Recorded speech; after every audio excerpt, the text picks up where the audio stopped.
Hello friends, ಇವತ್ತಿನ ಬ್ಲಾಗಲ್ಲಿ ನಾನು ಮೋಹಿನಿ ಮಂತ್ರದ ಹೇಳ್ತಾ ಇದ್ದೀನಿ. ಮೋಸ್ಟ್ ಪವರ್ಫುಲ್ ಮಂತ್ರ ಬ್ಯೂಟಿ ಎನ್ಹ್ಯಾನ್ಸ್ ಮಾಡ್ಕೊಳ್ಳೋದಕ್ಕೆ, ನಮ್ಮ ಮುಖದ ಸೌಂದರ್ಯವನ್ನು ಹೆಚ್ಚಿಸೋದಲ್ಲದೆ ನಮಗೆ ಯಾವುದೇ ಒಂದು ಮನಿ ಇಶ್ಯೂಸ್ ಆಗಿರ್ಬೋದು, ಮತ್ತು ಯಾವ್ದಾರ ಒಂದು ಸಕ್ಸಸ್ ಸಿಗಬೇಕಾದ್ರೆ ಈ ಒಂದು ಮಂತ್ರನ ಚಾಂಟ್ ಮಾಡೋದ್ರಿಂದ ಸೆಲ್ಫ್ ಕಾನ್ಫಿಡೆನ್ಸ್ ಇಂಪ್ರೂವ್ಮೆಂಟ್ ಆಗುತ್ತೆ, ಆಯಿತಾ. ಸೊ ಅದಕ್ಕೋಸ್ಕರ ಮೋಹಿನಿ ಮಂತ್ರ ತುಂಬ ಪವರ್ಫುಲ್ ಅಂತ ಹೇಳ್ತೀನಿ. ಅದ್ರ ಜೊತೆಗೆ ಮುದ್ರಾನೂ ಇರುತ್ತೆ, ಪ್ಲಸ್ ವಶೀಕರಣದ ಮಂತ್ರನೂ ಇರುತ್ತೆ. ಸೊ ಯಾರೆಲ್ಲ ನನ್ನ ಚಾನಲ್ನ ರಿಲೇಷನ್ಶಿಪ್ ಬಗ್ಗೆ, ಆಯಿತಾ, ವಶೀಕರಣದು, ಸೊ ಅದ್ರ ಬಗ್ಗೆನೂ ಇರುತ್ತೆ, ಮತ್ತು ನೀವು ಮನಿ ಅಬಂಡೆನ್ಸು ಎನಿ ವಿಷಯಸ್ನ ನೀವು ಕೇಳ್ಕೊಬೋದು. ಸೊ ಯಾರೆಲ್ಲ ನನ್ನ ಚಾನಲ್ನ ಫಸ್ಟ್ ಟೈಮ್ ನೋಡ್ತಾರೆ, ಚಾನಲ್ನ ಸಬ್ಸ್ಕ್ರೈಬ್ ಮಾಡಿ, ಲೈಕ್ ಮಾಡಿ, ಮತ್ತು ಕಮೆಂಟ್ ಮಾಡಿ ನೋಡಿ. ಸೊ ಬನ್ನಿ ವಿಡಿಯೋ ಸ್ಟಾರ್ಟ್ ಮಾಡ್ತಾ ಇದ್ದೀನಿ.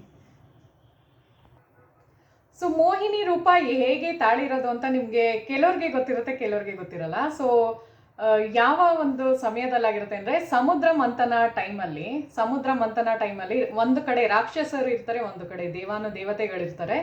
ಸೊ ಅಂಥ ಟೈಮಲ್ಲಿ ಭಸ್ಮಾಸುರನ್ನ ಈಶ್ವರನಿಂದ ಬಿಡ್ಸಕ್ಕೋಸ್ಕರ, ಅಂದರೆ ಈಶ್ವರನಿಗೆ ತೊಂದರೆ ಆಗ್ತಾ ಇರುತ್ತೆ. ಸೊ ಅದನ್ನು ತಪ್ಸಕ್ಕೋಸ್ಕರ ವಿಷ್ಣು ದೇವರು ಮೋಹಿನಿ ರೂಪವನ್ನು ತಾಳ್ತಾರೆ. ಮೋಹಿನಿ ರೂಪ ಎಷ್ಟು ಅಟ್ರಾಕ್ಟಿವ್ ಆಗಿರುತ್ತೆ ಅಂದರೆ ಫ್ರೆಂಡ್ಸ್, ಅವ್ರದ್ದು ಎಷ್ಟು ಒಂಥರ ನೋಡೋದಕ್ಕೆ ಆಕರ್ಷಣೆ ಇರುತ್ತೆ ಅಂದರೆ, ಈ ಕಡೆ ದೇವತೆಗಳು ಆಕರ್ಷಣೆಗೆ ಒಳಗಾಗ್ತಾರೆ, ಪ್ಲಸ್ ಅದ್ರ ಜೊತೆಗೆ ರಾಕ್ಷಸರು ಕೂಡ, ಆಯಿತಾ. ಸೊ ಈ ಕಡೆ ಇವ್ರದ್ದು ಇಬ್ರದ್ದು ಫೈಟ್ ನಡೀತಾ ಇರುತ್ತೆ. ಸೊ ಅವರು ಅಮೃತನ ತೊಗೊಂಬರ್ತಾರಲ್ಲ ಮೋಹಿನಿ ರೂಪ ತಾಳಿ, ಸೊ ಇಬ್ರದ್ದು ಅಷ್ಟು ಅವ್ರಿಗೆ ಇದಾಗುತ್ತೆ, ಅಷ್ಟು ಪವರ್ಫುಲ್ ಆಗಿರುವಂತಹ ಅಟ್ರಾಕ್ಷನ್. ಸೊ ಜಸ್ಟ್ ಇಮ್ಯಾಜಿನ್ ಮಾಡಿ, ಅಷ್ಟು ಅಟ್ರಾಕ್ಷನ್ ಬರುತ್ತೆ ಅಂದಾಗ, ಸೊ ಅವ್ರದ್ದು ಒಂದು ಮಂತ್ರನ ಚಾಂಟ್ ಮಾಡೋದ್ರಿಂದ ನಮ್ಮಲ್ಲಿರುವಂತಹ ಸೆಲ್ಫ್ ಕಾನ್ಫಿಡೆನ್ಸ್ ಇಂಪ್ರೂವ್ಮೆಂಟ್ ಆಗುತ್ತೆ. ಮತ್ತು ನೀವು ಯಾವುದೇ ಒಂದು ಮ್ಯಾನಿಫೆಸ್ಟೇಷನ್ ಮಾಡಬೇಕಾದ್ರೂ ಈ ಮಂತ್ರನ ನೀವು ಇದಕ್ಕೆ ಉಪಯೋಗಿಸ್ಕೋಬೋದು. ಸೊ ಅದಕ್ಕೋಸ್ಕರ ಹೇಳ್ತಾ ಇರೋದು. ಅದನ್ನು ಒಂದೊಂದೇ ಮಂತ್ರನ ನಾನು ಸ್ಕ್ರೀನ್ ಮೇಲೆ ತೋರಿಸ್ತೀನಿ ಫ್ರೆಂಡ್ಸ್. ಸೊ ಬನ್ನಿ ಒಂದೊಂದೇ ಹೇಳ್ತೀನಿ. ಸೊ ಮೊದಲನೇ ಮಂತ್ರ ನಿಮಗೆ ಯಾವ ಥರ ಇರುತ್ತೆ ಅಂದರೆ, ಓಂ ಹೈಂ ಹರೀಂ ಶ್ರೀಂ ಮೋಹಿನ್ಯೇ ನಮಃ ಅಂತ. ಸೊ ಇದು ಯಾವುದಕ್ಕೆ ಅಂದರೆ, ನಮ್ದೊಂದು ಬ್ಯೂಟಿನ ಇನ್ಕ್ರೀಸ್ ಮಾಡ್ಕೊಳ್ಳೋದಕ್ಕೆ, ಆಯಿತಾ. ಯಾವಾಗ ನೀವು ಈ ಒಂದು ಮಂತ್ರನ ನೀವು ಚಾಂಟ್ ಮಾಡ್ಕೊತಿರೋ, ನಿಮ್ಮ ಒಂದು ಮುಖದ ಸೌಂದರ್ಯ ಜಾಸ್ತಿ ಆಗುತ್ತೆ. ಮುಖದ ಸೌಂದರ್ಯ ಹೆಂಗೆ ಜಾಸ್ತಿ ಆಗುತ್ತೆ ಹೇಳಿ, ಎನಿ ಗೆಸಸ್? ಯಾವಾಗಲೂ ಅಷ್ಟೇ, ನಮ್ಮದು ಮುಖದ ಸೌಂದರ್ಯ ಜಾಸ್ತಿ ಆಗಬೇಕು ಅಂದರೆ ಒಳಗಿಂದ ನಾವು ಖುಷಿಯಾಗಿರಬೇಕು, ಹ್ಯಾಪಿಯಾಗಿರಬೇಕು, ಆಯಿತಾ. ಸೊ ಆ ಒಂದು ಇನ್ನರ್ ಸ್ಟ್ರೆಂತ್ ಏನಿರುತ್ತೋ, ಆ ಇನ್ನರ್ ಸ್ಟ್ರೆಂತ್ನ ಬೂಸ್ಟ್ ಮಾಡೋದು ಯಾವುದು ಅಂದರೆ ಈ ಒಂದು ಮಂತ್ರ. ಯಾವಾಗ ನಾವು ಮೋಹಿನಿ ಮಂತ್ರ ಹೇಳ್ಕೊತೀವೋ, ಸೊ ನಮ್ಮಲ್ಲಿ ಒಂದು ಆತ್ಮವಿಶ್ವಾಸ ಮೂಡುತ್ತೆ, ಆತ್ಮವಿಶ್ವಾಸ, ಆಯಿತಾ. ಸೊ ನಾವು ಈ ಥರ ಒಂದು ಯಾವುದೇ ಒಂದಾಗಿರ್ಬೋದು, ನೀವೊಂದು ಕೆಲಸ ಮಾಡ್ತಾ ಇದ್ರೆ, ಸೊ ಅದು ವರ್ಕ್ ಆಗಂಗೆ ಅದು ಮಾಡುತ್ತೆ. ಸೊ ಅದರಿಂದ ನಿಮ್ಮದು ಮುಖದಲ್ಲಿ ಸೌಂದರ್ಯ ಇಂಪ್ರೂವ್ಮೆಂಟ್ ಆಗುತ್ತೆ, ಆಯಿತಾ. ಸೊ ನಿಮಗೆ ಯಾವುದೇ ಒಂದು ಭಯ ಇರಲ್ಲ, ಎದ್ರುಕೊಂಡು ಮಾಡೋದು ಆ ಥರ ಏನಿರಲ್ಲ. ಒಂದು ಸ್ವಲ್ಪ ಕಾನ್ಫಿಡೆನ್ಸ್ ಆಗಿರ್ತೀರ. ಜಾಬ್ ಇಂಟರ್ವ್ಯೂಸ್ಗೆ ಹೋಗೋರು, ಜಾಬ್ ಸಿಗಬೇಕು ಅನ್ನೋರು ಈ ಮಂತ್ರನ ತುಂಬಾ ಚಾಂಟ್ ಮಾಡ್ಕೊಳ್ಳಿ, ಆಯಿತಾ. ನಿಮ್ಮದು ಮುಖದಲ್ಲಿ ವರ್ಚಸ್ ಇದ್ದಾಗ, ಅಂದರೆ ನಾನು ಹೇಳೋದು ಅರ್ಥ ಮಾಡ್ಕೊಳ್ಳಿ, ಮುಖದಲ್ಲಿ ಅಟ್ರಾಕ್ಷನ್ ಇದ್ದಾಗಲೇ ನಿಮಗೆ ಕೆಲಸ ಸಿಗೋದಕ್ಕೆ ಸಾಧ್ಯ. ಬಿಕಾಸ್ ಯಾರೇ ಒಬ್ಬರು ನಿಮ್ಮನ್ನ ಎದುರುಗಡೆಯಿಂದ ನೋಡಿ ಮಾತಾಡಿಸುವಾಗ, ನಿಮ್ಮನ್ನ ನೋಡಿದ ತಕ್ಷಣ ನೀವು ಅಟ್ರಾಕ್ಟಿವ್ ಆಗಿದ್ದಾಗ ಮಾತ್ರ ಆ ಒಂದು ಅಟ್ರಾಕ್ಟಿವ್, ಅಂದರೆ ಮುಖದ ಸೌಂದರ್ಯ ಯಾವ ಥರ ಇರುತ್ತೆ ಅಂದರೆ, ಕಪ್ಪಗಿರ್ತಾರೋ ಬೆಳ್ಳಗಿರ್ತಾರೋ ಅದು ಹೇಳ್ತಾ ಇಲ್ಲ ನಾನು. ಸೊ ನೀವು ಮಾತಾಡುವಾಗ ನಿಮ್ಮ ಒಂದು ಶೈಲಿ, ನಿಮ್ಮ ಒಂದು ದಾಟಿ ಅಂತಾರಲ್ಲ, ಸೊ ಅದು ನೋಡೋವ್ರಿಗೆ ಅದು ಒಂಥರ ಇನ್ನೂ ಮಾತಾಡಿಸ್ಬೇಕು ನಿಮಗೆ. ನಿಮ್ಮ ಔರಾ ಕ್ಲೆನ್ಸ್ ಆಗುತ್ತೆ ಫ್ರೆಂಡ್ಸ್ ಇದು ಮಾಡೋದ್ರಿಂದ, ಆಯಿತಾ. ಸೊ ನಿಮ್ಮ ಒಂದು ಔರಾ, ಸೊ ಎಷ್ಟು ಪವರ್ಫುಲ್ ಅಂದರೆ, ತುಂಬ ಜನ ಇದ್ರ ಬಗ್ಗೆ ಡೀಟೇಲಾಗಿ ಹೇಳಿಲ್ಲ ಇನ್ನೂ. ಮೋಹಿನಿ ಮಂತ್ರ ಎಷ್ಟು ಪವರ್ಫುಲ್ ಮಂತ್ರ ಅಂತ ಅಂದರೆ, ನಿಮ್ಮ ಔರಾನ ಕ್ಲೆನ್ಸ್ ಮಾಡುತ್ತೆ. ಬ್ಯೂಟಿ ಬರೋದು ಅಷ್ಟು ಸುಲಭವಾಗಿ ಬರಲ್ಲ, ಆಯಿತಾ. ಬ್ಯೂಟಿದು ಅಟ್ರಾಕ್ಷನ್ ಅಂತಾರೆ ನೋಡಿ, ಸೊ ಅದು ಅಷ್ಟು ಸುಲಭವಾಗಿ ಎಲ್ಲರಿಗೂ ಸಿಗಲ್ಲ. ಯಾರ ಮನಸ್ಸು ಒಂಥರ ಬೇರೆಯವ್ರನ್ನ ನೋಡಿ ಅಸೂಯೆ ಪಡೋದು, ಆ ಥರ ಇರೋರಿಗೆ ಈಸಿಯಾಗಿ ಬ್ಯೂಟಿ ಎನ್ಹ್ಯಾನ್ಸ್ ಆಗಲ್ಲ, ಅಂದರೆ ಮುಖದಲ್ಲಿ ಸೌಂದರ್ಯ ವರ್ಧಿಸಲ್ಲ. ಯಾರಿಗಾಗತ್ತೆ ಅಂದರೆ, ಇನ್ನರ್ ಸೋಲು ಯಾರ್ದು ಪರಿಶುದ್ಧವಾಗಿರುತ್ತೋ, ಒಳ ಆತ್ಮ ಅಂತಾರಲ್ಲ, ಸೊ ಅದು ಯಾವಾಗ ಶುದ್ಧವಾಗಿರುತ್ತೋ, ನಮ್ಮ ಮನಸ್ಸು ಶುದ್ಧವಾಗಿದ್ದಾಗಲೇ ಮುಖದಲ್ಲಿ ಅಟ್ರಾಕ್ಷನ್ ಜಾಸ್ತಿ ಆಗುತ್ತೆ. ಮನಸ್ಸು ಕೆಲವ್ರಿಗೆ ಏನು ಗೊತ್ತಾ, ಎಲ್ಲ ಚೆನ್ನಾಗಿರ್ತಾರೆ, ತುಂಬ ಒಳ್ಳೆಯರಾಗಿರ್ತಾರೆ, ಬಟ್ ತುಂಬ ಭಯದಿಂದ ಇರ್ತಾರೆ, ಎದ್ರುಕೊಂಡಿರ್ತಾರೆ, ಕಾನ್ಫಿಡೆನ್ಸ್ ಲೆವೆಲ್ ತುಂಬ ಲೋ ಇರುತ್ತೆ. ಸೊ ಅಂಥವ್ರು ಈ ಮಂತ್ರನ ಚಾಂಟ್ ಮಾಡೋದ್ರಿಂದ ಅವ್ರ ಒಳಗಡೆ ಇದ್ದಕ್ಕಿದ್ದಂಗೆ ಆಟೋಮೆಟಿಕಲಿ ಅವ್ರದ್ದು ಚೆನ್ನಾಗಿರುವಂತಹ ಕಾನ್ಫಿಡೆನ್ಸ್ ಲೆವೆಲ್ ಇಂಪ್ರೂವ್ಮೆಂಟ್ ಆಗುತ್ತೆ ಫ್ರೆಂಡ್ಸ್, ಆಯಿತಾ. ಸೊ ನಿಮ್ಗೆ ಗೊತ್ತಾ, ನಮ್ಮದು ಮ್ಯಾನಿಫೆಸ್ಟೇಷನಲ್ಲಿ ಇದು ಮಿರರ್ ಟೆಕ್ನಿಕ್ ಅಂತ ಮಾಡ್ತೀವಿ. ಸೊ ಮಿರರ್, ಕನ್ನಡಿ ಮುಂದೆ ನಿಂತ್ಕೊಂಡು ನಮ್ಮದೇ ಒಂದು ಇಮೇಜ್ನ ಕ್ರಿಯೇಟ್ ಮಾಡ್ಕೊಳ್ಳೋದು, ಆಯಿತಾ. ಆ ಥರ ಅಂದರೆ ನಮ್ಮದೊಂದು ಸ್ಟೈಲ್ ಇರುತ್ತೆ, ನಾನು ಜಾಸ್ತಿ ಆ ಥರ ಮಾಡ್ತಾ ಇರ್ತೀನಿ. ಮಿರರ್ ಟೆಕ್ನಿಕ್ ನಾನು ಜಾಸ್ತಿ ಮಾಡ್ತೀನಿ. ಮತ್ತು ಮೋಹಿನಿದು ಚಾಂಟ್ ಮಾಡಿದಾಗೆಲ್ಲ ಮುಖದಲ್ಲಿ ಒಂಥರ ಗ್ಲೋ ಬರ್ತಾ ಇರುತ್ತೆ. ಸೊ ಅದಕ್ಕೆ ಹೇಳಿದೆ ಇವತ್ತಿನ ಬ್ಲಾಗಲ್ಲಿ ನಿಮಗೂ ಹೇಳ್ಕೊಡೋಣ ಅಂದ್ಬಿಟ್ಟು ಇದು ಮಾಡ್ತಿರೋದು. ಸೊ ಬನ್ನಿ ಇವಾಗ ವಶೀಕರಣ ಮಂತ್ರದ್ದು ಹೇಳ್ತಾ ಇದ್ದೀನಿ. ಸೊ ಇದು ರಿಲೇಷನ್ಶಿಪ್ನ ಸ್ಟ್ರಾಂಗ್ ಮಾಡೋದಕ್ಕೆ, ಮತ್ತು ನಿಮಗೆ ಎನಿ ವಿಷಸ್ನ ಕೇಳ್ಕೊಬೋದು. ಯಾವ್ದಾರ ಒಂದು ವಿಷಸ್, ಯಾವ ಥರ ರಿಲೇಷನ್ಶಿಪ್ ಅಂದರೆ ಹಸ್ಬೆಂಡ್ ಆ್ಯಂಡ್ ವೈಫ್ದಾಗಿರ್ಬೋದು, ಗರ್ಲ್ ಫ್ರೆಂಡ್ ಬಾಯ್ ಫ್ರೆಂಡ್ಸ್ದಾಗಿರ್ಬೋದು, ಮತ್ತು ಅಮ್ಮ ಮಕ್ಕಳು ಅಂದರೆ ಅಪ್ಪ ಮಕ್ಕಳು ಆ ಥರ, ಆಯಿತಾ. ರಿಲೇಟಿವ್ಸ್ ಆಗಿರ್ಬೋದು, ಫ್ರೆಂಡ್ಸ್ದಾಗಿರ್ಬೋದು, ಯಾರ್ದು ಬೇಕಾದ್ರೆ ನೀವು ಇದರಲ್ಲಿ ಮ್ಯಾನಿಫೆಸ್ಟ್ ಮಾಡ್ಕೋಬೋದು. ಅಂದರೆ ಏನಾರ ವಶೀಕರಣ ಥರದ್ದು ಮಾಡ್ಕೋಬೋದು, ಆಯಿತಾ. ಸೊ ಇದು ಯಾವ ಥರ ಅಂದರೆ, ಇವಾಗ ನೀವು ಯಾರಿಗಾರ ಮಾಡಬೇಕು ಅಂತ ಇದ್ದರೆ, ನಿಮ್ಮದು ಏನಾರ ಒಂದು ಅಂದರೆ ಅವರು ನಿಮ್ಮ ಹತ್ರ ಸರಿಯಾಗಿ ಮಾತಾಡಿಸ್ತಾ ಇರಲ್ಲ ಅಂದ್ಕೊಳ್ಳಿ. ಸೊ ಅದನ್ನು ವಾಟರ್ ಥೆರಪಿ ಹೆಂಗೆ ಮಾಡಬೇಕು ಅಂದರೆ, ಸೊ ಎಡಗಡೆ ಕೈನಲ್ಲಿ ಹಿಂಗೆ ಇಟ್ಕೋಬೇಕು, ಬಲಗಡೆ ಕೈನಲ್ಲಿ ಹಿಂಗೆ ಇಟ್ಕೊಂಡು, ಸೊ ಅದ್ರದ್ದು ಒಂದು ಮಂತ್ರ ಇದೆ ಫ್ರೆಂಡ್ಸ್. ಓಂ ಕ್ಲೀಂ ಕೃಷ್ಣಾಯ ನಮಃ ಅಂತ ಬರುತ್ತೆ ಇದು, ಆಯಿತಾ. ಓಂ ಕ್ಲೀಂ ಕೃಷ್ಣಾಯ ನಮಃ ಅಂತ, ಅದು ನಾನು ಸ್ಕ್ರೀನ್ ಮೇಲೆ ತೋರಿಸ್ತೀನಿ. ಆ ಮಂತ್ರನ ಸ್ಕ್ರೀನ್ ಮೇಲೆ ಶೇರ್ ಮಾಡ್ತೀನಿ. ಓಂ ಕ್ಲೀಂ ಕೃಷ್ಣಾಯ ನಮಃ ಅಂತ 21 ಸಲ ಹೇಳ್ಕೋಬೇಕು. ಸೊ ಅದು ಮಾಡೋದಕ್ಕೂ ಮುಂಚೆ ಒಂದು ಮೆಥಡ್ ಇದೆ, ಅದನ್ನು ಹೇಳ್ಕೊಡ್ತೀನಿ ಬನ್ನಿ. ಸೊ ಇದನ್ನ ಮಾಡೋಕ್ಕೆ ಮುಂಚೆ ಸೊ ನೀವು ಫಸ್ಟ್ ಏನು ಮಾಡಬೇಕು ಅಂದರೆ, ನಿಮ್ಮದು ಯಾವಾಗಲೂ ಅಷ್ಟೇ ಮ್ಯಾನಿಫೆಸ್ಟ್ ಮಾಡಬೇಕಾದ್ರೆ ಬ್ರೀತ್ ಇನ್ ಬ್ರೀತ್ ಔಟ್ ಮಾಡಿಕೊಂಡು 3 ಸಲ ನೀವು ಸ್ಟಾರ್ಟ್ ಮಾಡಬೇಕು. ಅವಾಗ ಏನು ಗೊತ್ತಾ, ಸಡನ್ನಾಗಿ ನಿಮಗೆ ನಾವೊಂದು ಹೇಳ್ತೀನಿ, ಎಕ್ಸಾಂಪಲ್ ಹೇಳ್ತೀನಿ. ಈಗ ನಿಮಗೆ ಊಟಕ್ಕೆ ಕೂರಿಸಿದಾಗ ಸಡನ್ನಾಗಿ ನೀವು ತಿನ್ನಿ ಅಂದರೆ ತಿನ್ನೋಕ್ಕಾಗತ್ತಾ? ಜಾಸ್ತಿ ತೊಗೊಂಬಂದ್ಬಿಟ್ಟು ನಿಮ್ಮ ಮುಂದೆ ಇಟ್ಟಾಗ ನೀವು ತಿನ್ನಲ್ಲ. ಫಸ್ಟ್ ಅದಕ್ಕೆ ನೋಡಿ, ಸ್ಟಾರ್ಟರ್ಸಿಂದ ಸ್ಟಾರ್ಟ್ ಮಾಡೋದು ನೀವು ಹೋಟೆಲ್ಗೆ ಹೋದಾಗ. ಸೊ ಲೈಟಾಗಿ ತೊಗೋತಾರೆ, ಸಲಾಡ್ಸ್ ಎಲ್ಲ ತೊಗೊಂಡು ಲಾಸ್ಟಲ್ಲಿ ಅವರು ಹೆವಿ ಫುಡ್ಗೆ ಹೋಗೋದು ಅಲ್ವಾ. ಸೊ ತಕ್ಷಣ ಅದೆಲ್ಲ ನೋಡಿದಾಗ ತಿನ್ನಬೇಕು ಒಂದ್ಸಲ. ನಿಧಾನಕ್ಕೆ ತಿಂದಾಗ ಅದು ಒಳಗಡೆ ಡೈಜೆಷನ್ನು ಚೆನ್ನಾಗಾಗುತ್ತೆ. ಸೊ ಆ ಥರ. ಸೊ ಅದೇ ಥರ ಜಾಸ್ತಿ ನಿಮಗೆ ತೊಗೊಂಬಂದು ಇಟ್ಟಾಗ ಅದು ವರ್ಕೌಟ್ ಆಗಲ್ಲ. ಸೊ ಅದು ಸ್ಟೆಪ್ ಬೈ ಸ್ಟೆಪ್ಪು ಮಾಡಬೇಕು. ಸೊ ಆ ಸ್ಟೆಪ್ ಬೈ ಸ್ಟೆಪ್ ಹೆಂಗೆ ಮಾಡಬೇಕು ನೀವು ಅಂದರೆ, ವಶೀಕರಣದು ನಾನು ಹೇಳ್ತಾ ಇರೋದು. ಸೊ ಯಾವ ಥರ ಮಾಡಬೇಕು ಅಂದರೆ, ಬ್ರೀತ್ ಇನ್ ಮಾಡಿ, ಉಸಿರನ್ನ ಒಳಗೆ ತಗೊಂಡು ಫಸ್ಟು ಎರಡು ಕರೆಕ್ಟಾಗಿರುವಂತಹ ಒಂದು ಕೆಳಗಡೆ ಕುತ್ಕೊಂಡು ಮಾಡಿ. ನಾನು ಸುಮ್ಮನೆ ತೋರಿಸ್ತಾ ಇರೋದು ನಿಮಗೆ. ಸೊ ಏನು ಅಂದರೆ, ಕೆಳಗಡೆ ಕುತ್ಕೊಂಡು ಮಾಡಿದಾಗ ನಮ್ಮದು ಸ್ಪೈನಲ್ದು ಬೋನ್ ಇರುತ್ತಲ್ಲ, ಅದು ಸ್ಟ್ರೈಟ್ ಇರಬೇಕು, ಆಯಿತಾ. ನೇರವಾಗಿ ಕುತ್ಕೋಬೇಕು. ಸೊ ನೀವೇನು ಮಾಡಬೇಕು ಅಂದರೆ, ಬ್ರೀತ್ ಇನ್ ಬ್ರೀತ್ ಔಟ್ ಮಾಡಬೇಕು 3 ಸಲ. ದೀರ್ಘವಾಗಿ ಉಸಿರನ್ನ ತಗೊಂಡು ಮತ್ತು ಉಸಿರನ್ನ ಬಿಡಬೇಕು, ಆಯಿತಾ. ಆ ಥರ 3 ಸಲ ಆ ಥರ ಮಾಡಾದಮೇಲೆ ನಿಮ್ಮ ಒಂದು ವಿಶ್ನ ಅದ್ರ ಮುಂದೆ ಇಡಿ. ಏನು ವಿಶ್ ನಿಮ್ಗೆ ಬೇಕು ಅಂತ. ಫಾರ್ ಎಕ್ಸಾಂಪಲ್, ನೀವು ಒಂದು ಯಾರಿಗಾರ ಮಾಡ್ತಾ ಇರ್ತೀರ ಅಂದ್ಕೊಳ್ಳಿ, ಗರ್ಲ್ ಫ್ರೆಂಡ್ ಬಾಯ್ ಫ್ರೆಂಡ್ಸ್ ಹೇಳೋದು. ಸೊ ಹುಡುಗಿಗೆ ಮಾಡ್ತಾಯಿದ್ರೆ, ಸೊ ಅವ್ರು ನನಗೆ ಸಿಕ್ಕಿದ್ದಾರೆ ಅಂತ. ಹುಡುಗರಿಗೆ ಮಾಡ್ತಾಯಿದ್ರೆ ಅವ್ರು ನನಗೆ ಸಿಕ್ಕಿದ್ದಾರೆ ಅಂತ ಅವ್ರ ಹೆಸರು ಹೇಳ್ಕೊಂಡು. ಸೊ ಅದು ಮಾಡಾದ್ಮೇಲೆ ಈ ಮೆಥಡು, ಆಯಿತಾ. ಇದು ನಿಂಗೆ ಇಟ್ಕೊಂಡು ಓಂ ಕ್ಲೀಂ ಕೃಷ್ಣಾಯ ನಮಃ ಅಂತ ಬರುತ್ತೆ. ಅದು 21 ಸಲ ಹೇಳ್ಕೊಂಡು ಫುಲ್ ಹೇಳ್ಕೊಂಡಾದ್ಮೇಲೆ ನೀವು ಆ ನೀರನ್ನ ಕುಡಿಬೇಕು,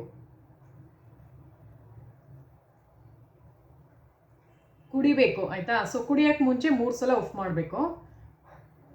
ಉಫ್ ಮಾಡಿಬಿಟ್ಟು ಆಮೇಲೆ ಕುಡಿಬೇಕು. ಯಾಕೆ ಅಂದರೆ ನಾವೇನು ಮಂತ್ರ ಒಂದು ಹೇಳಿರ್ತೀವೋ ಅದು ಆ್ಯಕ್ಟಿವೇಶನ್ ಆಗುತ್ತೆ ಅವಾಗ. ಯಾವಾಗ 3 ಸಲ ಉಫ್ ಮಾಡ್ತೀವೋ ಆವಾಗ, ಆಯಿತಾ. ಉಫ್ ಅಂದಾಗ ಏನಾಗುತ್ತೆ ಅಂದರೆ, ನಮ್ಮ ಒಂದು ಎನರ್ಜಿ ಆ ನೀರೊಳಗೆ ಹೋಗುತ್ತೆ. ಸೊ ಅದನ್ನೇ ನಾವು ಕುಡಿತೀವಿ. ಸೊ ನಾವು ಹೇಳಿರುವ ಮಂತ್ರ ಉಚ್ಚಾರಣೆ ಮಾಡಿರ್ತೀವಲ್ಲ, ಸೊ ಅದ್ರದ್ದು ಎನರ್ಜಿ ಎಲ್ಲ ಅಲ್ಲಿ ಹೋಗುತ್ತೆ. ಸೊ ಅದಕ್ಕೋಸ್ಕರ ಹೇಳೋದು 3 ಸಲ ಉಫ್ ಮಾಡಿ ಅಂತ, ಆಯಿತಾ ಫ್ರೆಂಡ್ಸ್. ಸೊ ಇದ್ರದ್ದು ನಾನು ಸ್ಕ್ರೀನ್ ಮೇಲೆ ತೋರಿಸಿದ್ದೀನಿ, ಅದು ನೋಡ್ಕೊಂಬಂದಿದ್ರೆ ಅಂದ್ಕೊಳ್ತೀನಿ. ಸೊ ಬನ್ನಿ ಹಾಗೆ ನೆಕ್ಸ್ಟ್ ಹೇಳ್ಕೊಂಡು ಹೋಗ್ತೀನಿ. ಮತ್ತು ಇದು ನೀವು ದುಡ್ಡುಗೂ ಕೇಳ್ಕೊಬೋದು, ರಿಲೇಷನ್ಶಿಪ್ಗೂ ಕೇಳ್ಕೊಬೋದು, ಮನಿ ಅಬಂಡೆನ್ಸ್ಗೂ ಕೇಳ್ಕೊಬೋದು, ಈವನ್ ಜಾಬ್ಗೂ ಕೇಳ್ಕೊಬೋದು. ಸೊ ಓಂ ಕ್ಲೀಂ ಕೃಷ್ಣಾಯ ನಮಃ ಅಂತ ಎನಿ ವಿಷಸ್ನ ಫುಲ್ಫಿಲ್ ಮಾಡುತ್ತೆ. ವಶೀಕರಣ ಮಂತ್ರ ಥರ ಇದು ವರ್ಕ್ ಮಾಡುತ್ತೆ ನಿಮ್ಗೆ, ಆಯಿತಾ. ಸೊ ಆ ಥರ ವಶೀಕರಣ ಅದು ಗೊತ್ತಲ್ಲ ನಿಮಗೆ, ಬೇಗ ಕ್ಲಿಕ್ ಆಗುತ್ತೆ. ಸೊ ಆ ಥರ ಬನ್ನಿ. ಸೊ ಇವಾಗ ಬನ್ನಿ, ವಿಷ್ಣು ದೇವ್ರದ್ದು 24 ಅವತಾರಗಳು ಅಂತ ಹೇಳ್ತಾರೆ ಫ್ರೆಂಡ್ಸ್. ಅದರಲ್ಲಿ ಮೋಹಿನಿದು ಅವತಾರ ಒಂದು ಇದ್ರ ಪ್ರಕಾರ, ವರದಿ ಪ್ರಕಾರ ಎಷ್ಟನೇ ಅವತಾರ ಅಂದರೆ 13ನೇ ಅವತಾರ, ಆಯಿತಾ. 13ನೇ ಅವತಾರ ಅವ್ರದ್ದಾಗಿರುತ್ತೆ. ಯಾವುದು? ಮೋಹಿನಿ ರೂಪ ತಾಳಿರೋದು.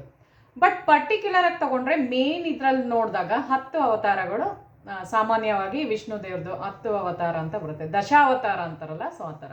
ಸೊ ಅದರಲ್ಲಿ 13ನೇ ಅವತಾರ ಮೋಹಿನಿದು ಅವರು ತಾಳಿರ್ತಾರೆ, ಆಯಿತಾ. ಸಮುದ್ರ ಮಂಥನ ಟೈಮಲ್ಲಿ.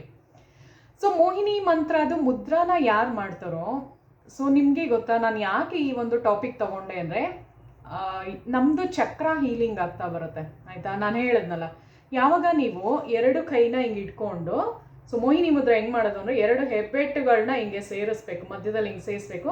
ಅದಾದ್ಮೇಲೆ ನಿಮ್ಮದು ಕೈ ಬೆರಳುಗಳನ್ನ ಹಿಂಗೆ ಮಡಚಬೇಕು. ಅದಾದ್ಮೇಲೆ ಈ ಥರ ಮಾಡ್ಕೋಬೇಕಾಯ್ತಾ. ಸೊ ನೋಡಿ ಹಿಂಗೆ ಬಂದಾಗ ಸೊ ನೋಡಿ ಈ ಥರ ಬರುತ್ತೆ. ಇದು ಮೋಹಿನಿ ಮುದ್ರಾ ಫ್ರೆಂಡ್ಸ್ ಆಯಿತಾ. ಸೊ ಇದು ಮೋಹಿನಿ ಮುದ್ರಾ ಆಗಿರುತ್ತೆ.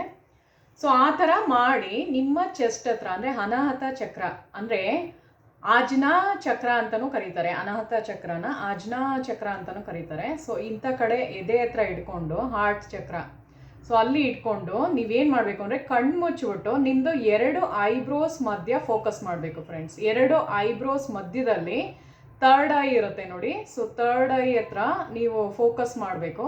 ಸೊ ಅಲ್ಲಿ ನೀವು ಮೆಡಿಟೇಟ್ ಮಾಡ್ಕೋಬೇಕು. ಹೇಗೆ ಅಂದರೆ ಡೀಪ್ ಬ್ರೆತ್ ಏನೋ ಬ್ರೀತ್ ಇನ್ ತಗೊಳ್ಳಿ. ಫಸ್ಟು ಉಸಿರನ್ನ ಒಳಗೆ ತಗೊಂಡು ಉಸಿರನ್ನ ಹೊರಗಡೆ ಬಿಡಬೇಕು. 3 ಸಲ ಮಾಡಬೇಕು.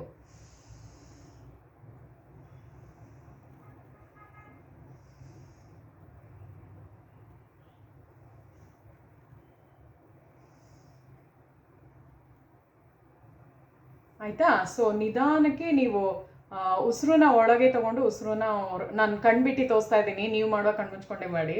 ಸೊ ಉಸಿರನ್ನ ಒಳಗೆ ತೊಗೋಬೇಕು, ಉಸಿರನ್ನ ಹೊರಗಡೆ ಬಿಡಬೇಕು. ಆ ಥರ ಮಾಡಿ ನೀವು ಆಜ್ಞಾ ಚಕ್ರ ಹತ್ರ ಇಲ್ಲಿ ಥರ್ಡ್ ಐ ಬರುತ್ತಲ್ಲ, ಸೊ ನೋಡಿ ಇಂಥ ಕಡೆ 2 ಕಣ್ಣು ಮಧ್ಯಭಾಗ ಇಲ್ಲಿ ಫೋಕಸ್ ಮಾಡಬೇಕು ಆಯಿತಾ. ಅಲ್ಲಿ ನೀವು ಫೋಕಸ್ ಮಾಡಬೇಕು. ಅದನ್ನು ನಿಮಿಷ ಇರಿ ಹೇಳ್ತೀನಿ. ಸೊ ನೀವು ಅದು ಮಾಡುವಾಗ ನೀವು ಯಾವ ಥರ ಇಮ್ಯಾಜಿನೇಷನ್ ಮಾಡ್ಕೋಬೇಕು ಅಂದರೆ ಒಂದು ಸ್ವಲ್ಪ ಪಿಂಕನ್ನು ನೋಡಂಗೆ, ಪಿಂಕ್ ಕಲರು ಆಯಿತಾ. ಸೊ ನಾನು ನಿಮಗೆ ರೇಖಿ ಮೆಥಡಲ್ಲೂ ಹೇಳಿದೆಲ್ಲ ಪಿಂಕ್ ಕಲರ್ದು ಅಂದರೆ ಆ ಥರ ಒಂದು ನಿಮ್ಮದು ಕಣ್ಣು ಮುಂದೆ ಬ್ಯಾಕ್ಗ್ರೌಂಡ್ ಯಾವ ಕಲರಲ್ಲಿ ಇರಬೇಕು ಅಂದರೆ ಕಣ್ಣು ಮುಚ್ಚಿದಾಗ ನೀವೇ ಇಮ್ಯಾಜಿನೇಷನ್ ಮಾಡ್ಕೋಬೇಕು ಪಿಂಕ್ ಕಲರಲ್ಲಿದೆ ಅಂತ. ಸೊ ಅದನ್ನು ಥರ್ಡ್ ಐ ಹತ್ರ ಇಲ್ಲಿ ತೊಗೊಂಬಂದು ನೀವು ಮಂತ್ರನ ಚಾಂಟ್ ಮಾಡಬೇಕು. ಸೊ ನೀವು ಯಾವ ಒಂದು ಮುದ್ರೆನಲ್ಲಿ ಹಿಂಗೆ ಮೋಹಿನಿ ಮುದ್ರೆ ಅಂತ ಹೇಳಿದ್ನಲ್ಲ, ಸೊ ಆ ಒಂದು ಮುದ್ರೆನಲ್ಲಿ ಇರ್ತೀರ ಅಂದ್ಕೊಳ್ಳಿ. ಈ ಥರ ಮೋಹಿನಿ ಮುದ್ರಾದಲ್ಲಿದ್ದಾಗ ಸೊ ನೀವೇ ಯಾವ ಒಂದು ಮಂತ್ರನ ಚಾಂಟ್ ಮಾಡಬೇಕು ಅಂದರೆ ಈಸಿ ಮಂತ್ರನೇ ಇದು, ಆರಾಮಾಗಿ ಹೇಳ್ಬೋದು. ಸೊ ನೀವು ಥರ್ಡ್ ಐನ ನೋಡಿಕೊಂಡು ಮಾಡಬೇಕು ಆಯಿತಾ. ಥರ್ಡ್ ಐ ಆ್ಯಕ್ಟಿವೇಷನ್ಗೆ ಇರೋದು ಇದು, ಥರ್ಡ್ ಐ ಆ್ಯಕ್ಟಿವೇಷನ್ಗೆ. ಸೊ ನೀವು ಯಾವ ಥರ ಹೇಳ್ಕೋಬೇಕು ಅಂದರೆ ಓಂ ಮೋಹಿನ್ಯೇ ನಮಃ ಅಂತ, ಓಂ ಮೋಹಿನ್ಯೇ ನಮಃ ಅಂತ, ಓಂ ಮೋಹಿನ್ಯೇ ನಮಃ ಅಂತ. ಸೊ ಅದು 21 ಟೈಮ್ಸ್ ಹೇಳ್ಕೋಬೇಕು. ನಿಮ್ಮದು ಫೋಕಸ್ ಎಲ್ಲ ನಿಮ್ಮದು ಐಬ್ರೋಸ್ ಮಧ್ಯೆ ಇರಬೇಕು. ಅಂದರೆ ಒಂದು ಸ್ವಲ್ಪ ಕಣ್ಣು ನೋವ್ತಾ ಇರುತ್ತೆ, ಯಾಕಂದರೆ ಒಳಗಡೆ ಕಣ್ಣು ನೀವು ಇಲ್ಲಿ ಫೋಕಸ್ ಮಾಡಬೇಕು, ಕಣ್ಣು ಮುಚ್ಕೊಂಡು ಮಾಡಬೇಕು. ಅದು ಪ್ರಾಕ್ಟೀಸಿಂದ ಬರುತ್ತೆ, ಅದನ್ನು ಟ್ರೈ ಮಾಡಿ. ಸೊ ಮ್ಯಾನಿಫೆಸ್ಟೇಷನ್ ಮಾಡುವಾಗ ಇದು ತುಂಬ ಬೆಸ್ಟ್ ರಿಸಲ್ಟು ಕೊಡುತ್ತೆ. ನಾನು ಹೇಳ್ಬಿಡ್ತೀನಿ ಇದು ಯಾವುದಕ್ಕೆ ವರ್ಕೌಟ್ ಆಗುತ್ತೆ ಅಂದರೆ ಡಿಪ್ರೆಷನಲ್ಲಿ ಇರ್ತಾರಲ್ಲ, ತುಂಬ ಸ್ಟ್ರೆಸ್ಸಲ್ಲಿರೋರು, ಮತ್ತು ಸೆಲ್ಫ್ ಕಾನ್ಫಿಡೆನ್ಸ್ ಇರಲ್ಲ. ಅದನ್ನೇ ಹೇಳಿದ್ದು, ಕಾನ್ಫಿಡೆನ್ಸ್ ಇರಲ್ಲ, ಯಾವುದೇ ಒಂದು ಕೆಲಸ ಮಾಡೋದಕ್ಕೂ ಹೆದರ್ಕೋತಾ ಇರ್ತೀರಾ. ಯಾರು ಏನಾರ ಬೈದರೆ ತುಂಬ ಲೋ ಆಗಿ ಫೀಲ್ ಆಗ್ತೀರಾ. ಯಾರು ಏನಾರ ಮಾತಾಡಿದ್ರು ನಿಮಗೆ ಗಿಲ್ಟ್ ಫೀಲ್ ಆಗ್ತಾ ಇರುತ್ತೆ. ಸೊ ಯಾರ್ದಾರ ಫಂಕ್ಷನ್ಗೆ ಹೋಗಿರ್ತೀರ, ಎಲ್ಲರೂ ಚೆನ್ನಾಗಿ ಡ್ರೆಸ್ಅಪ್ ಆಗಿರ್ತಾರೆ, ಅವ್ರನ್ನ ನೋಡಿದಾಗ ನೀವು ಚೆನ್ನಾಗಿರೋ ವೇರ್ ಮಾಡಿದ್ರು ಚೆನ್ನಾಗಿದ್ರು ನೀವು ನೋಡೋಕ್ಕೆ, ಬಟ್ ನಿಮ್ಮ ಒಳ ಮನಸ್ಸೇ ಒಪ್ತಾ ಇರಲ್ಲ, ನೀವು ಚೆನ್ನಾಗಿರಲ್ಲ ಅಂತ ಇರುತ್ತೆ. ಯಾಕೆ ಅಂದರೆ ನೀವು ಆ ಥರ ಹೇಳ್ಕೊಂಡು ನಿಮ್ಮ 6th ಅಂದರೆ ಸಬ್ ಮೈಂಡಿಗೆ ಹೋಗಿ ಅದು ಕನೆಕ್ಟ್ ಆಗಿರುತ್ತೆ. ಸಬ್ ಮೈಂಡ್ ಕ್ಯಾಚ್ ಮಾಡಿರುತ್ತೆ ನೀನು ಚೆನ್ನಾಗಿಲ್ಲ ಅಂತ. ಯಾಕೆಂದ್ರೆ ನಾವು ಹೇಳೋದನ್ನೇ ಅದು ಕೇಳೋದಲ್ವಾ. ಸೊ ನಾವು ಹೇಳೋದನ್ನೇ ಅದು ಕೇಳೋದು, ಅದನ್ನೇ ನಂಬುತ್ತೆ ಅದು. ಅದಕ್ಕೋಸ್ಕರ ನೀವು ಯಾವಾಗ್ಲೂ ದುಡ್ಡಿಲ್ಲ ಅಂತ ಹೇಳಲೇಬಾರ್ದು. ಯಾವಾಗ ನೋಡಿದ್ರು ನನ್ನ ಹತ್ರ ತುಂಬ ದುಡ್ಡಿದೆ, ನನ್ನ ಪರ್ಸ್ ತುಂಬ ದುಡ್ಡಿದೆ ಅಂದಾಗ ಆ ಸಬ್ ಮೈಂಡು ನಿಮ್ಮದು ಎನರ್ಜಿನ ಕ್ಯಾಚ್ ಮಾಡುತ್ತೆ. ಸೊ ನಿಜವಾಗ್ಲೂ ಇದೆ ಇವ್ರ ಹತ್ರ ದುಡ್ಡು ಅಂತ. ಸೊ ಅದು ನಂಬುತ್ತೆ ಆಯಿತಾ. ಕಾನ್ಷಿಯಸ್ ಮೈಂಡ್ ನಂಬಲ್ಲ. ಕಾನ್ಷಿಯಸ್ ಮೈಂಡ್ ಅಂದರೆ ಇವಾಗ ನಾನು ಮಾತಾಡ್ತಾ ಕೂತಿದ್ದೀನಲ್ಲ, ಇದು ಕಾನ್ಷಿಯಸ್ ಮೈಂಡ್. ಸೊ ಯಾವುದು ಸಬ್ ಮೈಂಡ್ ಯಾವುದು ಅಂದರೆ ನಾವು ಮಲಗುವಾಗ ನಾವು ಏನು ಥಾಟ್ ಹಾಕ್ಕೊಂಡಿರ್ತೀವೋ, ಆಮೇಲೆ ಎಷ್ಟು ನಾವು ದಿನದಲ್ಲಿ ಮಾತಾಡಿರ್ತೀವೋ ಅದು ಗ್ಲ್ಯಾನ್ಸ್ ಮಾಡ್ತಾ ಇರುತ್ತೆ. ಸೊ ಆಯಿತಾ, ಅದಕ್ಕೆ ಹೇಳೋದು ಯಾವಾಗ್ಲೂ ಪಾಸಿಟಿವಿಟಿಯಿಂದ ನಾವಿದ್ದಾಗ, ಸೊ ಜಾಸ್ತಿ ಪಾಸಿಟಿವ್ ಆಗಿ ಅಫರ್ಮೇಷನ್ಸ್ನ ನಾವು ಕೊಡ್ತಾ ಹೋದಾಗ ಅದು ಎಲ್ಲ ಒಂದು ಈಗ ಡೇಟಾ ಸ್ಟೋರ್ ಆಗುತ್ತಲ್ಲ, ಸೊ ಆ ಥರ ಎಲ್ಲ ಸ್ಟೋರ್ ಆಗಿರುತ್ತೆ. ಪೆನ್ ಡ್ರೈವಲ್ಲೆಲ್ಲ ಸ್ಟೋರ್ ಮಾಡಿ ಇಟ್ಕೊತೀವಲ್ಲ, ಆ ಥರ ಮೆಮೊರಿದು ನಮ್ಮದು ಬಾಡಿನಲ್ಲಿ ಎಲ್ಲನೂ ಸ್ಟೋರ್ ಆಗಿರುತ್ತೆ ಫ್ರೆಂಡ್ಸ್. ಅದು ಈವನ್ ಇದು ಅಲ್ಲ, ಹಿಂದಿನ ಜನ್ಮದೂ ಸ್ಟೋರ್ ಆಗಿರುತ್ತೆ ಎಲ್ಲ ಮೆಮೊರೀಸು. ಸೊ ಆ ಥರ ಬನ್ನಿ, ಅದು ಹಿಂಗೆ ಇಟ್ಕೊಂಡು ಮಾಡೋದು ಹೇಳಿದ್ನಲ್ಲ, ಅಂದರೆ ಅನಾಹತ ಚಕ್ರ ಅದು. ಸೊ ಹೃದಯದ ಹತ್ರ ಹಿಂಗೆ ಹಾರ್ಟ್ ಹತ್ರ ಹಿಂಗೆ ಇಟ್ಕೊಂಡು ಮಾಡೋದು ಅಂತ ಹೇಳಿದ್ನಲ್ಲ, ಸೊ ಅದು ಶುಕ್ರನ ಇಂಪ್ರೂವ್ಮೆಂಟ್ ಮಾಡುತ್ತೆ. ಶುಕ್ರ ಅಂದರೆ ವೀನಸ್ದು ಆ್ಯಕ್ಟಿವೇಟ್ ಆದಾಗಲೇ ನಿಮಗೆ ಮನಿ ಅಬಂಡೆನ್ಸ್ ಇರ್ಬೋದು, ನಿಮ್ಮದು ಲೈಫಲ್ಲಿ ಸಕ್ಸಸ್ ಸಿಗೋದಿರ್ಬೋದು, ಮುಖದಲ್ಲಿ ವರ್ಚಸ್ ಆಗಿರ್ಬೋದು, ಅಂದರೆ ಮುಖ ನೋಡೋದಕ್ಕೆ ಬ್ಯೂಟಿಫುಲ್ಲಾಗಿ ಕಾಣಿಸ್ತೀರಾ, ಅಟ್ರಾಕ್ಟಿವ್ ಆಗಿ ಕಾಣಿಸ್ತೀರಾ. ಸೊ ಎಲ್ಲ ಥರ ನಿಮಗೆ ಕೆಲಸನೂ ನಿಮ್ಮದು ಕ್ಲಿಕ್ ಆಗ್ತಾ ಬರುತ್ತೆ ಯಾವಾಗ ಶುಕ್ರದು ಇಂಪ್ರೂವ್ಮೆಂಟ್ ಆದಾಗ. ಅದು ಯಾವುದರಿಂದ ಆಗುತ್ತೆ? ಮೋಹಿನಿದು ಓಂ ಮೋಹಿನ್ಯೇ ನಮಃ ಅಂತ ಮಂತ್ರನ ಚಾಂಟ್ ಮಾಡೋದ್ರಿಂದ. ಅದು ಬರೀ ಹಾಗೆ ಮಾಡಬಾರ್ದು, ಮುದ್ರಾ ಸಮೇತ ನೀವು ಈ ಥರ ಇಟ್ಕೊಂಡು ಅದನ್ನು ಮಾಡಬೇಕು ಆಯಿತಾ. ಸೊ ನೋಡಿ ಈ ಥರ ಇಟ್ಕೊಂಡು ಈ ಶೇಪಲ್ಲಿ ಇರುತ್ತೆ. ಸೊ ಅದನ್ನು ಹಿಂಗೆ ಇಟ್ಕೋಬೇಕು, ಹಾರ್ಟ್ ಹತ್ರ ಹಿಂಗೆ ಇಟ್ಕೊಂಡು ಮಾಡಬೇಕು ಫ್ರೆಂಡ್ಸ್ ಆಯಿತಾ. ಸೊ ಅದಾಗಿತ್ತು ಮೋಹಿನಿದು. ಮತ್ತು ಇವಾಗ ಬನ್ನಿ ಇನ್ನೊಂದು ಮೋಹಿನಿದು ಇದೆ. ಸೊ ಅದು ಒಂದು ಸ್ವಲ್ಪ ಲಾಂಗ್ ಲೆಂತಿಯಾಗಿದೆ, ಅದು ನಾನು ಸ್ಕ್ರೀನ್ ಮೇಲೆ ಇವಾಗ ತೋರಿಸ್ತೀನಿ ಬನ್ನಿ. ಸೊ ನಾನು ಭಸ್ಮಾಸುರದು ಹೇಳಿದ್ನಲ್ಲ, ಈಶ್ವರನ್ನ ಭಸ್ಮಾಸುರ ವಧೆ ಮಾಡೋಕ್ಕೆ ಹೋದಾಗ ಸೊ ಅದನ್ನು ತಪ್ಪಿಸ್ಬೇಕಾಗಿತ್ತು. ಸೊ ಅದಕ್ಕೋಸ್ಕರ ಮೋಹಿನಿ ಅವತಾರನ ತಾಳಿದ್ದು. ಸೊ ಮೋಹಿನಿ ಅವತಾರದು ಎಷ್ಟು ಪವರ್ಫುಲ್ ಆಗಿರುತ್ತೆ ಅವ್ರದ್ದು ಒಂದು ಅವತಾರ ಅದು ಅಂದರೆ, ಸಿಕ್ಕಾಪಟ್ಟೆ ಅವ್ರದ್ದು ಅವರದು ನಾನು ಹೇಳೋದು ಯಾವ ಥರ ಅಂದರೆ ಸಿಕ್ಕಾಪಟ್ಟೆ ಎನರ್ಜಿ ಇತ್ತು ಅವ್ರದ್ದು. ಒಂದು ನೋಡಿದ ತಕ್ಷಣ ಎಷ್ಟು ಅಂದರೆ ಅಷ್ಟು ಚಾರ್ಮ್ ಇತ್ತು ಅವ್ರ ಮುಖದಲ್ಲಿ, ಅಟ್ರಾಕ್ಟಿವ್ ಆಗಿದ್ರು ಆಯಿತಾ. ಸೊ ಎಷ್ಟು ಜನ ದೇವತೆಗಳಾಗಿರ್ಬೋದು ಮತ್ತು ಈ ಕಡೆ ಇವರು ರಾಕ್ಷಸರು ಎಲ್ಲರೂ ಅವ್ರದ್ದು ವ್ಯಾಮೋಹಕ್ಕೆ ಒಳಗಾಗ್ತಾರೆ. ಸೊ ಆಯಿತಾ. ಸೊ ಅಂಥ ಒಂದು ಪವರ್ಫುಲ್ ಆಗಿರುವಂತಹ ಅಟ್ರಾಕ್ಷನ್ ನಿಮಗೆ ಬರಬೇಕು ಅಂದರೆ ಆ ಥರ ಇದ್ದಾಗಲೇ ನಿಮ್ಮದು ಯಾವುದೇ ಒಂದು ಜಾಬ್ ಇಂಟರ್ವ್ಯೂಸ್ಗೆ ಹೋಗ್ತಾ ಇರ್ತೀರ ಅಂದ್ಕೊಳ್ಳಿ, ಆ ಮಂತ್ರನ ಒಂದು 21 ಸಲ ಚಾಂಟ್ ಮಾಡ್ಕೊಂಡು ಹೋದಾಗ ಸೊ ನಿಮಗೆ ಕಾನ್ಫಿಡೆನ್ಸ್ ಲೆವೆಲು ಇಂಪ್ರೂವ್ಮೆಂಟ್ ಆಗುತ್ತೆ. ಸೊ ಹೇಳ್ತೀನಿ ಬನ್ನಿ ಅದು ಹೆಂಗಿದೆ ಅಂತ. ಸೊ ಆ ಮಂತ್ರನ ನಾನು ಸ್ಕ್ರೀನ್ ಮೇಲೂ ತೋರಿಸ್ತೀನಿ ಫ್ರೆಂಡ್ಸ್ ಇವಾಗ. ಸೊ ಯಾವ ಥರ ಬರುತ್ತೆ ಅಂದರೆ,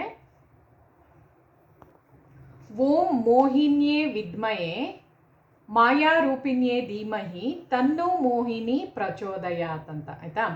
ಓಂ ಮೋಹಿನ್ಯೇ ವಿದ್ಮಯೇ ರೂಪಿಣ್ಯೇ ಧೀಮಹಿ ಮಾಯಾರೂಪಿಣ್ಯೇ ಧೀಮಹಿ ತನ್ನು ಮೋಹಿನಿ ಪ್ರಚೋದಯಾತ್ ಅಂತ. ಇದು ಒಂದು 21 ಸಲ ಹೇಳ್ಕೋಬೋದು. ಇದರಿಂದ ಏನು ಗೊತ್ತಾ, ನಿಮ್ಮದು